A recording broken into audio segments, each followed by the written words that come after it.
நம்முடைய கர்த்தராகிய இயேசு கிறிஸ்துவின் நாமத்தில் உங்களை அன்போடு வாழ்த்துகிறேன். இன்று ஆண்டவர் நமக்கு தரும் அற்புத வார்த்தை யோவான் 14:18. நான் உங்களை திக்கற்றவர்களாக விடேன். John 14:18. I will not leave you as orphans.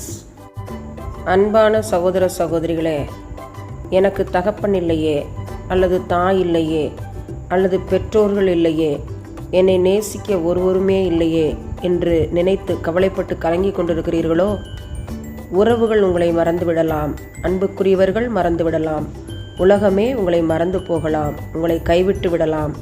ஆனாலும் உங்களை நேசிக்கிற கர்த்தர் ஒருவர் உண்டு. அவர் உங்களை திக்கற்றவர்களாக விடுவதில்லை. நம்மை நாம் கர்த்தருக்குள் திடப்படுத்திக் கொள்வோம். ஆமென்.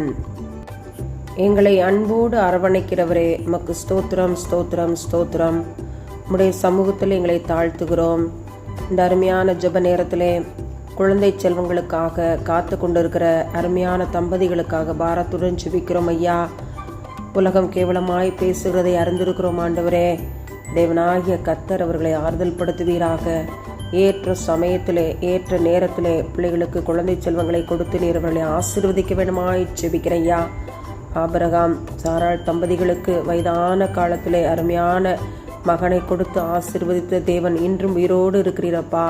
பிள்ளைகளை ஆறுதல் படுத்தும். ஏற்ற சமயத்திலே பிள்ளைகளுக்கு அவர்கள் விரும்புகிற குழந்தைகளை கொடுத்து நீர் ஆசீர்வதிக்க வேண்டுமாய் நாங்கள் ஜெபிக்கிறோம்.